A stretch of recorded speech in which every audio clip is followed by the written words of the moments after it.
Thank you so much, Carolyn, for the introduction. And thank you all for joining us for the very first edition of the Subject Discovery series. Today and tomorrow, we'll be hosting a range of different sessions introducing you to, well, different disciplines and how they can be studied in the Netherlands and things that need to be kept in mind for your students who are interested in these disciplines. My name is Denise. For those of you who don't know me, I work for University College Roosevelt as the coordinator for global student recruitment and admissions, and I'll be hosting or part of the panel for this session on engineering. And I'm going to ask my colleague Marianne to introduce herself real quick. Good morning, everybody. A warm welcome to you as well. My name is Marianne van Ganzenwinkel. It's a very complicated Dutch name. It's literally translated in goose shop, so people who can understand and easily remember that.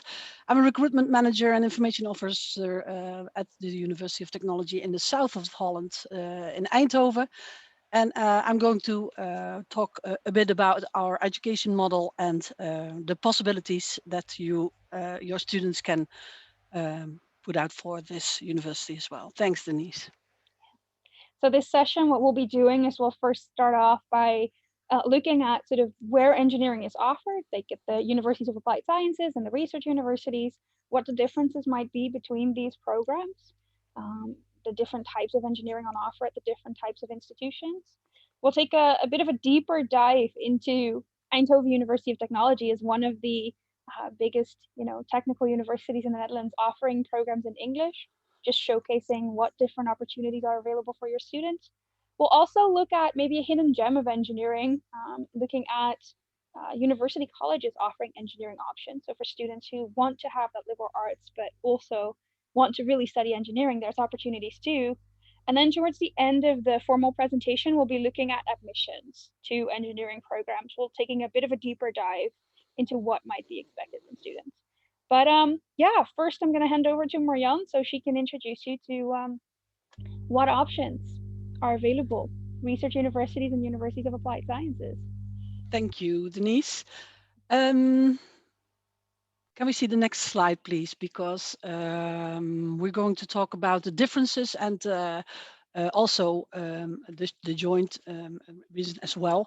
University of Applied Sciences and the research universities. The next slide, please, Denise. I always try to explain the differences between those two institutes in Holland, that in the University of Applied Sciences, you are starting to work with theory that already exists. And at the research universities, you study the existing theory and improve it by doing the innovation and the questionnaire and analyze the existing theory and make it better or even improve it. So there are a few more differences, of course. Quite a lot internships are offered or mandatory offering by the University of Applied Sciences, but also the University of Research Universities also have a foreign mandatory internship or to go abroad studying college or lectures or even the master thesis. So there's a bit of a difference between the internship in the University of Applied Sciences within mostly Holland and research universities also in another country. Working in groups is dominant within the University of Applied Sciences, but in the research university, especially ours in the south of Holland, there's a combination with individual study group projects to develop new theory and apply new theory, and also generate group work totally anonymous by student teams that I will talk to you about later. Next slide, please, Denise. If you add anything, Denise, no problem. Just work together with me if you'd like. Types of engineering available at the University of Applied Sciences. You see here the list. There is a lot interesting study programs that you can follow here in Holland. These study programs last 4 years, and then you have a Bachelor of Science degree. But our University of Research bachelor programs last 3 years, and afterwards you can do a master that lasts 2 years. Next slide, please. These are the universities of applied science offering engineering programs. Sorry, there are a lot of them in the south of Holland, like Breda and Fontes, in Avans as well. The Han is in the east of Holland. The Hanse is in more in the north, and you can see the Hague in the neighborhood of Amsterdam as well. So these are the University of Applied Sciences located at. Yeah, next slide. Yep.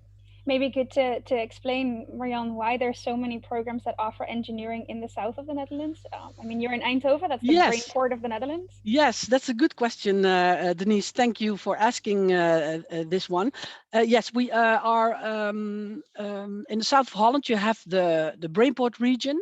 Next to the region, the airport region in Amsterdam and the seaport region in Rotterdam. Eindhoven has generated in a couple of last years a collaboration platform that's called Brainport region. And that's a very smart ecosystem that is a collaboration between the high-tech companies here in the neighborhood, like Philips and ASML and DAF Trucks, etc., etc., NXP, OC, together with our university of research, of course, research university based, and also with the applied science university Fontes, together with Tilburg University, and together with the province and the city council as well. So the city of Eindhoven is also very much involved in collaboration to keep the knowledge we provide here at the university also working and finding a job within the region, so we can build up the competition worldwide during regarding the university, also with technology and engineering and the collaboration to win from like China and India, for instance. So to get a head start and be the smartest region in the world, presumably. Yes. Types of engineering available at research universities. So this is more a bit of a example list of study programs we offer together. And there are 4 universities of technologies here in in the Netherlands, and I think they are equally as good in the rankings in the whole world, but also a bit of a difference between the educational systems. So maybe students who are interested in technology universities have to find out for themselves online, because everything is online, what kind of university educational program they're suited for. So it's not more the differences between the study programs, because we offer a lot of different of the same study programs, but it's more likely the atmosphere of the university and the educational system as well. So please take this to the students to consideration. And as part of the liberal arts and sciences, also University College Roosevelt and University College in Twente offer these kinds of programs as well. Yeah. Yeah, maybe before we do the deep dive into Eindhoven University, Marianne, just a bit of a wrap up.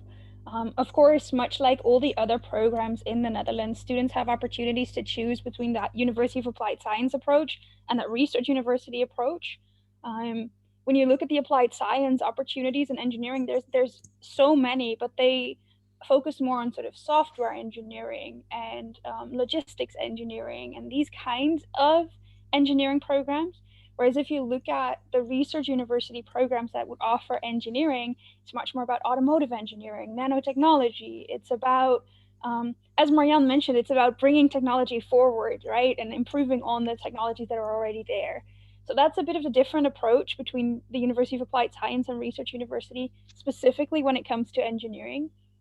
Of course, you know, these are the mono slash interdisciplinary programs on offer at Applied Science Research University. We'll get to the liberal arts, But actually, I think Eindhoven University, Marianne, has a very unique approach to engineering, and I think you're going to introduce us to that next, correct? Yes, thanks. Perhaps it's a smart thing or timing, technical, a wonderful thing to start the movie, Denise. Yeah. Let me see if I can get it up. It's a bit of an introduction, small one.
Thanks, Denise. That worked out quite well.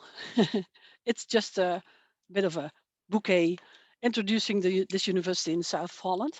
Um, Denise asked me to give a lot of examples what we are about, and we are all about engineering, science, and technology, of course.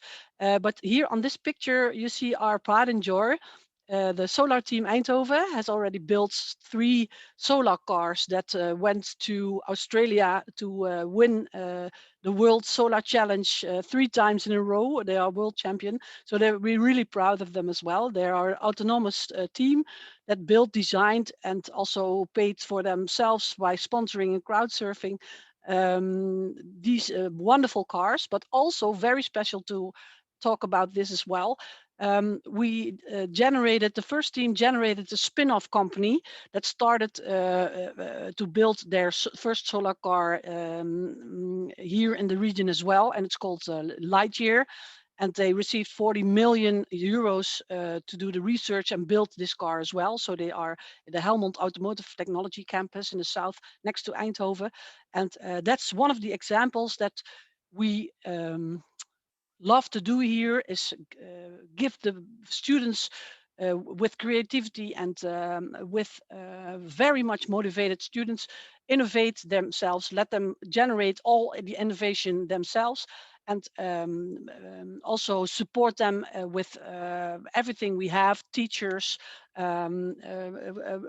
rooms to build the cars, also money, of course, but also all the support we can generate. And you end up starting your own company as well. So that's what we do here in the region, because we were founded by Philips and Duff, the directors, in 1956. They said, well, we need a high school, a university for especially engineering, because if we want to grow and expand, we would like to have our own study programs as well. So please, the next slide, Denise. Thank you. So this is a really unique educational system that we designed and implemented in 2012. It looks a bit like if it's the university college, but it's probably not, because it's very unique with the educational structure we offer. So this is the pie construction you choose for if you come study here for the bachelor program. So this is the ECTS for 3 years, so 180 study points. And you see also the major courses, it's 95 study points, and they're also integrated in professional skills. We would like to build the future of engineer, and if you are choose to study here, professional skills is also very much expected for you. So like presentation skills, learning how to collaborate in interdisciplinary teams, working with deadline, conflict handling, reflection is very important as well. So what have you learned and how to reflect on it as well. So that's very much integrated within your major. We have 50 majors. I'll show you next slide. But first, let me talk about these electives, use and basic courses. So everybody is starting here gets their fundamental basic courses, like 5 electives, 5 points each. Let me generate some examples. For instance, of course, calculus. Technical programs are all about calculus. We also have extra courses that can help students to get to their first calculus course, because it's a bit of a hiccup elective, we call it in Dutch. Data analytics for engineers, use basic courses, ethics and history of technology, because we have to know where you're from before you can enter the future. And also applied physical sciences is it's an elective course for the basics, and engineering design as well. What about this use? This use of society and enterprise, that's a trajectory you can choose. There are different kinds of trajectories, but it's more likely to have to put on glasses and put the perspective of the user or the society or the entrepreneurship side of things. So you can also go through that. And the electives, it's very much appreciated still, even this year. So you can go in depth with your major, or you go and do different kinds of electives, even abroad, or even in different disciplinary things. So I can give you the next slide, please, Denise. These are the majors we offer. So this is the first 3 years of the program, and afterwards you go sign up for the graduate school. There's 2-year master, and also we have a Padang situation over there, and a master, a PhD, of course. Applied physics, a biomedical engineering, chemical engineering. Well, you can look at these slides and go ahead and take a look at them as well. So everything is evolving around calculus, of course. So you are all study counselors of the higher of the IB schools. So higher level mathematics is really relevant to come and study at their programs.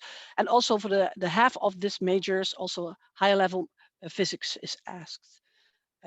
Next slide, please, Denise. So I'm going to wrap up my presentation. There's a lot of student teams also comparable with the solar team as well. We also have artificial intelligence team who are building a drone, for instance, that is autonomously flying throughout the wildlife reserves of South Africa and hunts down poachers with the intellectual artificial intelligence that communicates with the people who run the drone. So it's really, really special project. Also, we have Blue Jay. They're building a drone for indoor help fire departments during these emergencies. So in a nursing home such as that, it's an indoor drone that they can assist during the fire. And also we have a biosensor team that is a competition worldwide, and they can design a biosensor, for instance, to measure blood or something functionality for the liver or the heart. These teams are all based in challenge-based learning. So it's the sister of the project-based learning and the problem-based learning. But challenge-based is a bit more interdisciplinary, and you get to work on a solution that has not been solved yet at all. So the United Nations has generated some sustainable development goals. Everybody will recognize this, and no poverty, no free education for everybody, for example, not free, but education for everybody.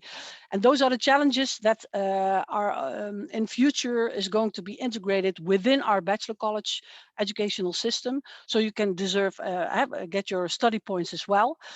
And also for the excellent students, we have especially the Honors Academy, and also My Future. That's a special academy that's very career orientated, and they can develop more professional skills as well.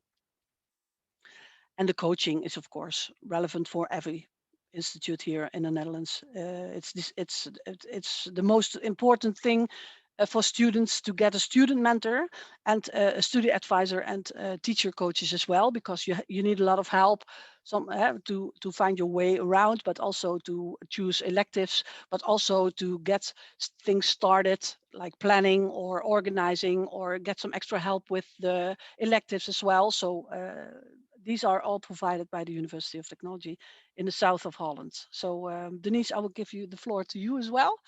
I'm open for questions, and it was wonderful talking to you, even if it's in a little black hole over my laptop. Thank you, Miriam, for a great introduction. Yes.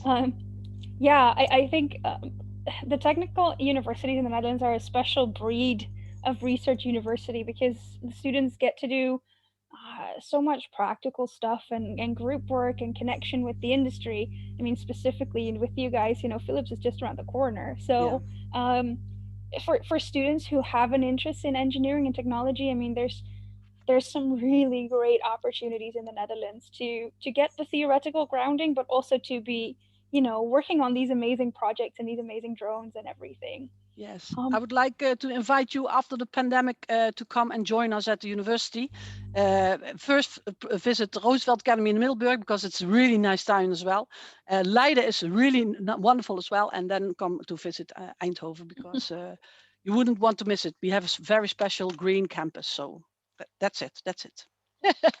I've been, it's beautiful. I love Yeah. it. So, in any case, these are some of the standard options that we automatically think of when we look at engineering programs. I don't know, logistics engineering at University of Applied Science, or I don't know, automotive engineering at one of the research universities. But there are two other options. There's also the opportunity to study engineering within liberal arts in the Netherlands. There's actually two university colleges. The university colleges that's where we offer liberal arts and science in the Netherlands, if you're not familiar with that yet.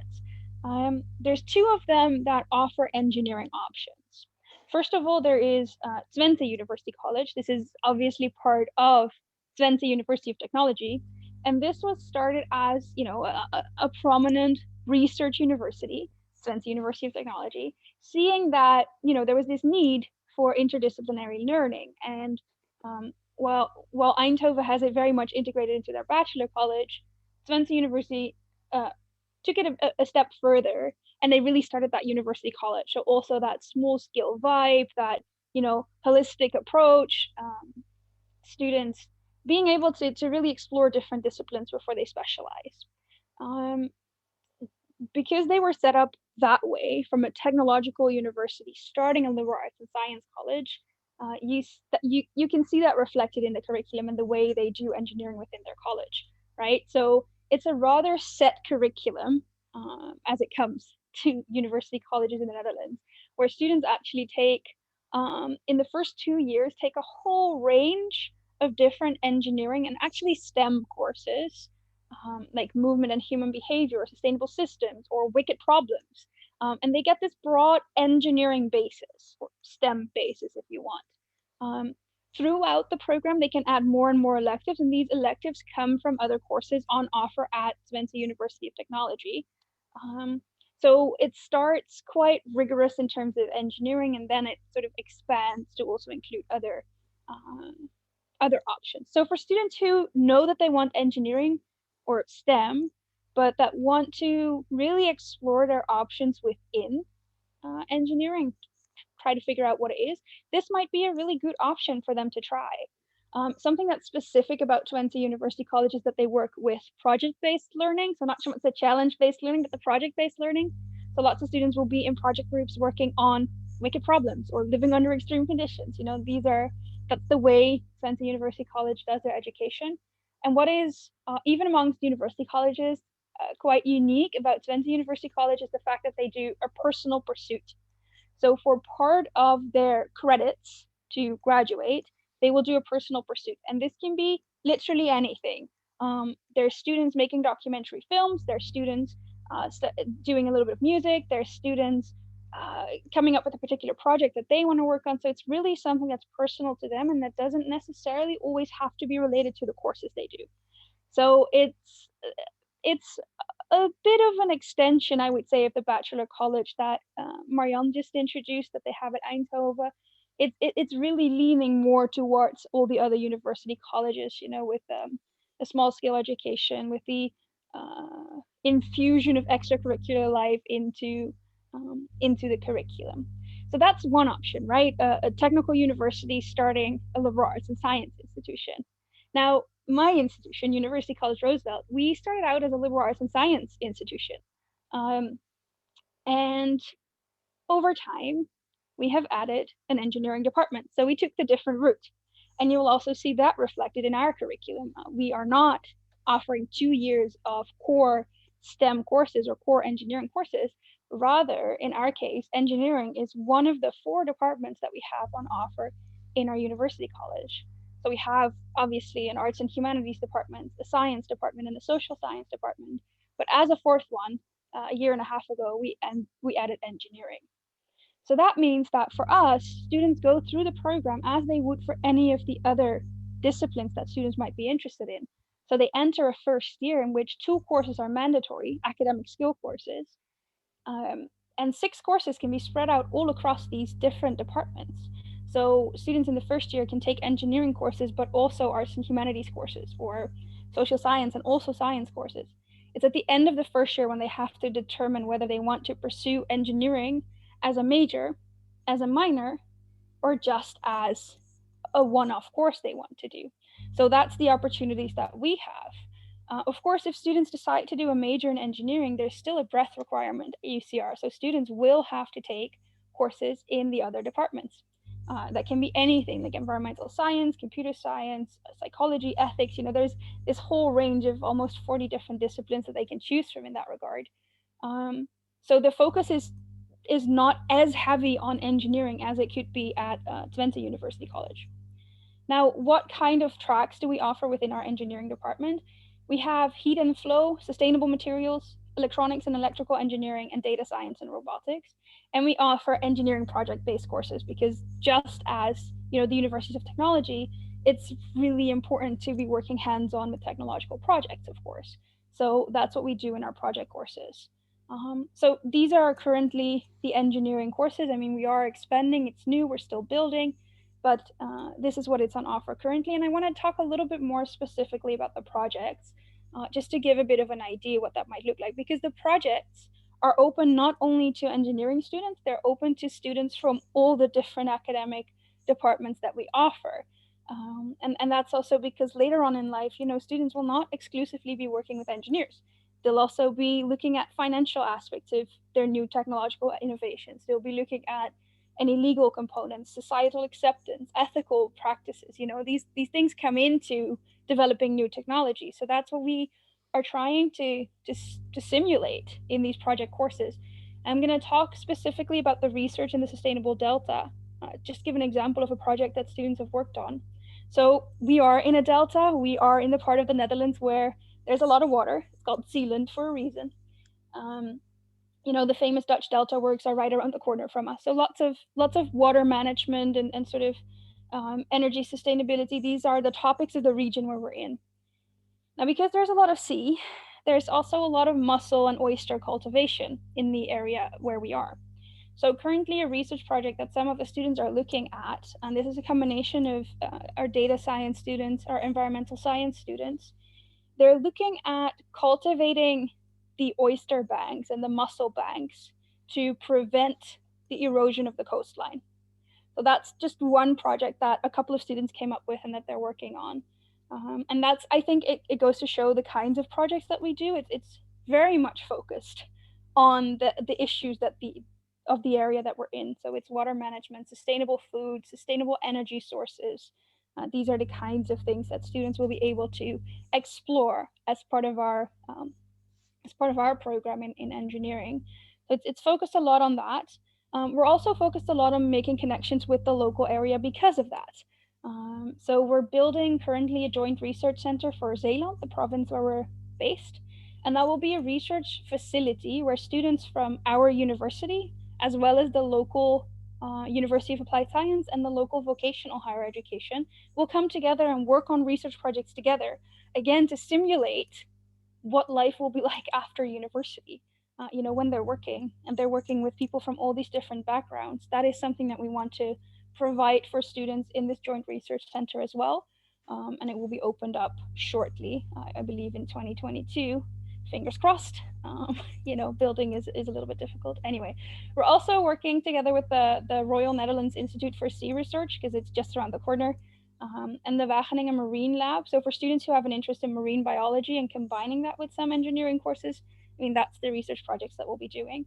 Another fun thing that's currently happening is a collaboration with the Digital Health Lab, where students of psychology, neuroscience, and robotics are collaborating on a project looking at how video games in virtual reality might help prevent or help in patients with dementia. So that's another thing where we're just working together with a local company to sort of do these research projects. And that's what the engineering is really for, right? It's not, if students want to be, are 1,000% sure they want to be an engineer, this is not the program for them. They should be at Eindhoven University of Technology, right? But if students have these sort of really multidisciplinary interests and they want to be working both with the technological side of things but also considering the policy and the human aspect and all these things, then this might be a good option. And just to give you some ideas as to why would I go to a university, college, liberal arts institution to study engineering, I've just given some examples. So a student, actually a friend of mine from when I graduated, he did music and computer science and he's now working for Disney as a sound engineer, right? um, I was just talking to our archaeology professor about the whole introduction of engineering and what she felt about it. And she mentioned this student of hers a couple of years back who did, again, computer science and data science with archaeology. And I said to her, but what? Why? Um, and he's actually working now for PlayStation, and he's working on these huge games like this in these historical settings. And he's focused on historical accuracy of video games. So combining the archaeology knowledge with computer science and data science. And of course, there's also more science based options, sustainable materials, environmental science, and politics, looking at environmental policy, data science, math and statistics, data mining and statistics PhD. So there's lots that students have already done. And that's also why we decided to add in engineering courses to give them more opportunities. So I'm going to say more to come. Watch this space. The program is new, so it's still very much developing. So for students who are not afraid of a challenge and who like to be pioneers, this is something that they can consider. I'm going to stop talking about UCR because there's more. We're just going to talk a little bit about admissions requirements for engineering programs and how they might have additional requirements. I mean, Marianne already alluded to it, saying higher level math and higher level physics. But let's take a more general approach, like zoom out a little bit and look at entry requirements. So first and foremost, of course, as for any program in the Netherlands, a student has to qualify. So we look at the eligibility of the diploma. So just a recap of what you've probably already seen. For universities of applied sciences, it's the full IB diploma, or the IB careers related program.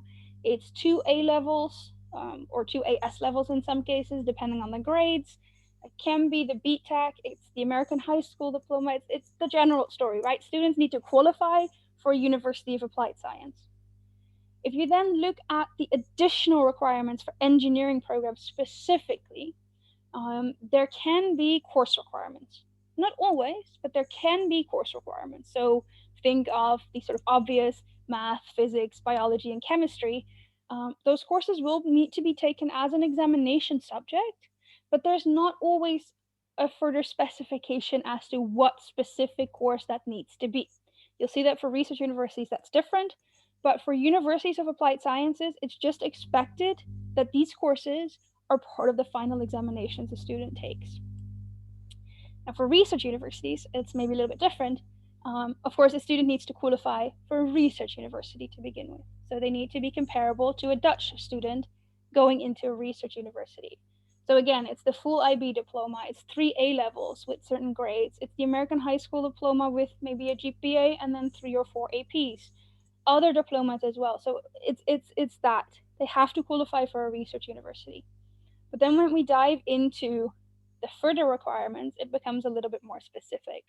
So for a research university engineering program, I'm gonna say 99% of the time, well, actually 100% of the time, there's a math requirement.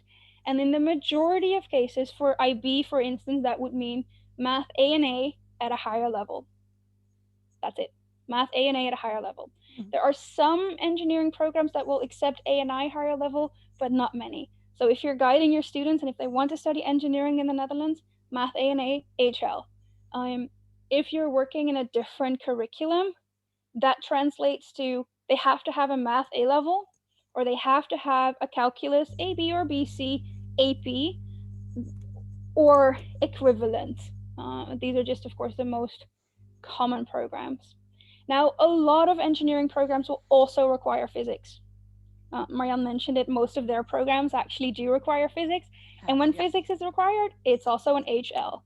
Physics HL, A level physics, or an AP in physics.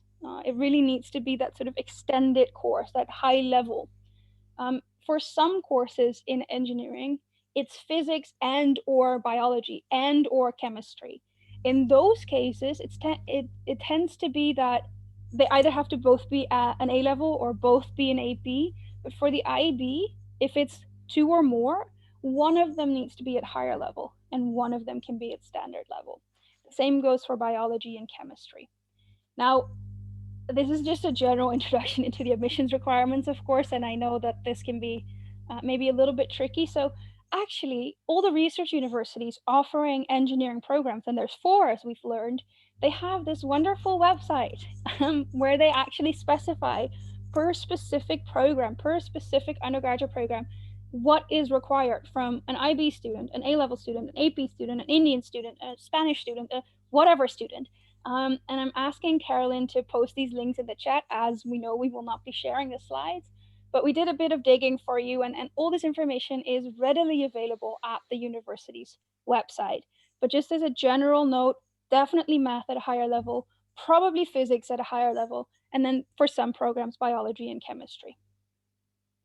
Of course, it works a little bit different for the university college programs and the application there. Students actually need to make it through the selection process.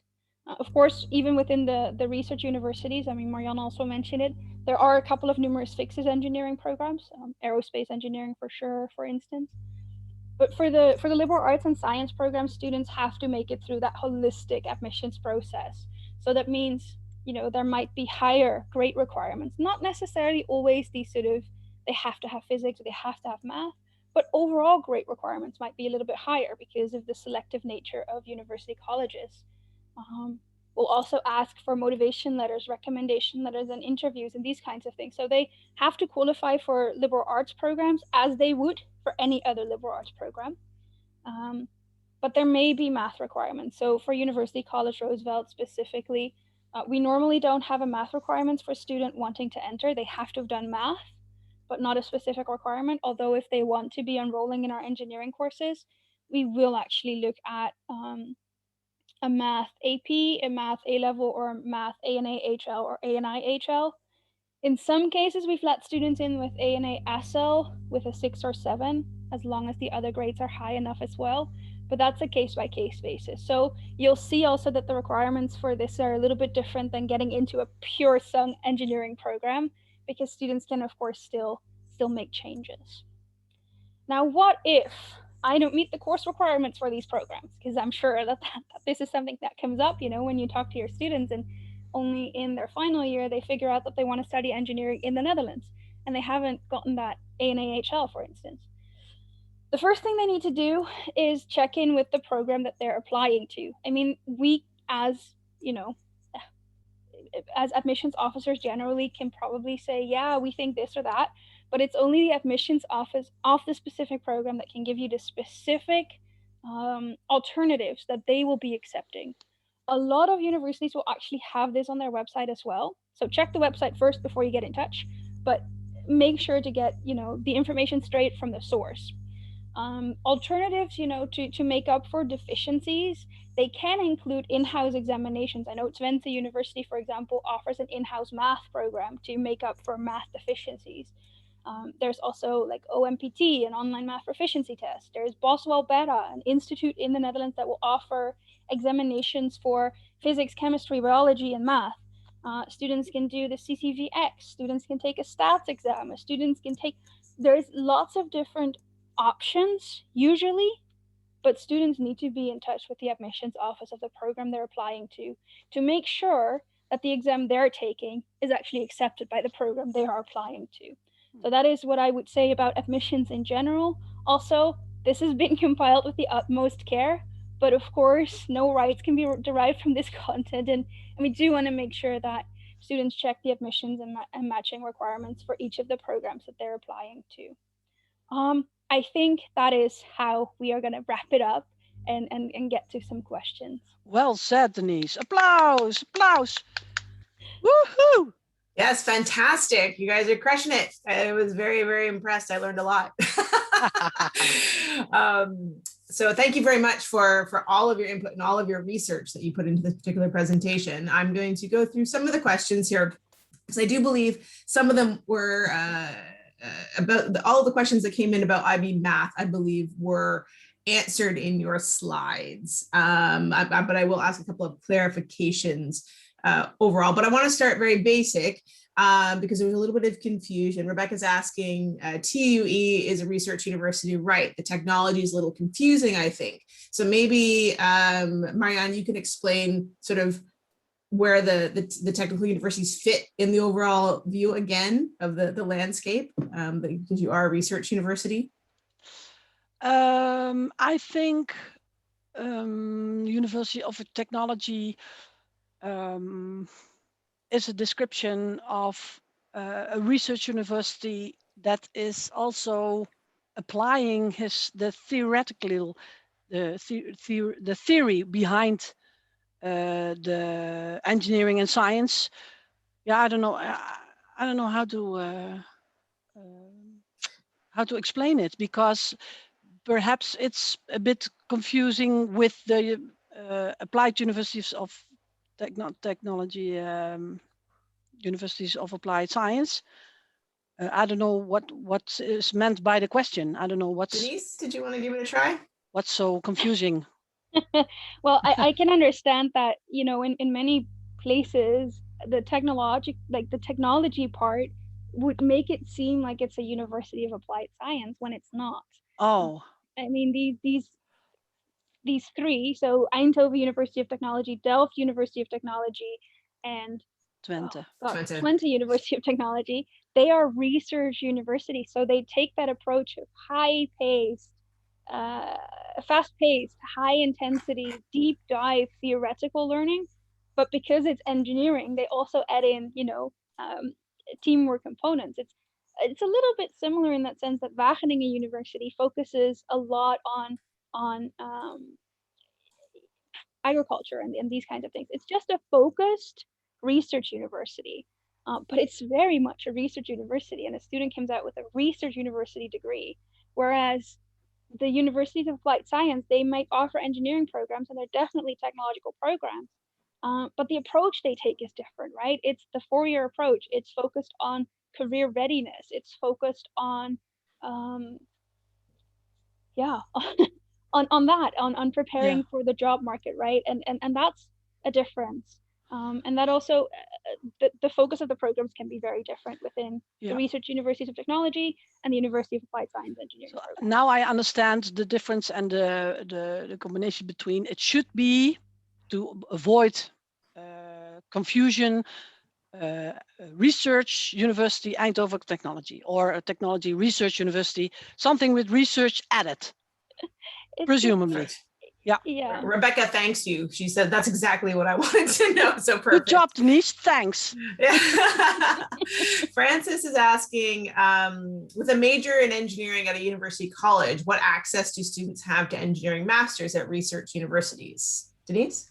Right. So we're collaborating with the research universities in the Netherlands. We're actually collaborating with Eindhoven University of Technology to ensure that students have access to these research programs.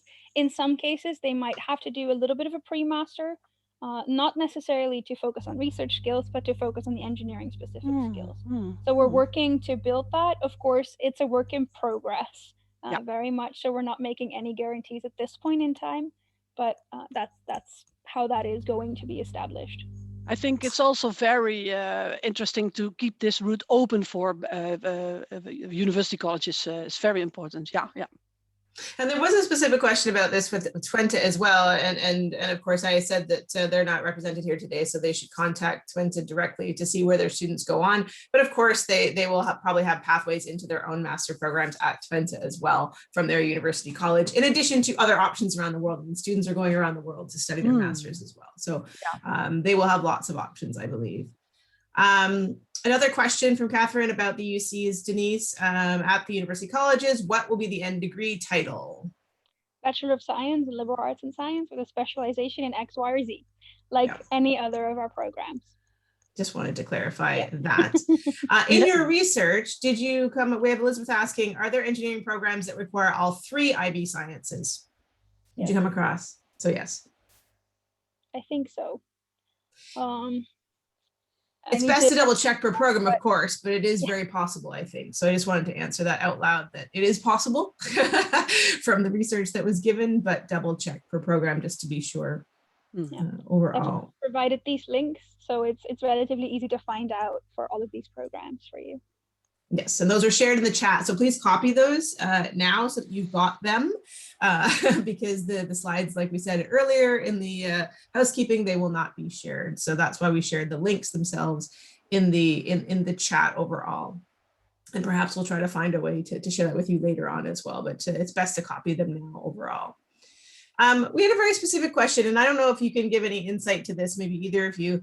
And I think it's really just a case-by-case situation. But Kirk is asking for the math HL-AA requirement. If the student is taking math AI HL, would you, and they're also taking an AP calculus exam, would you look at those together, or does it have to be the higher level math? At our Any university, concept? At a higher level AA.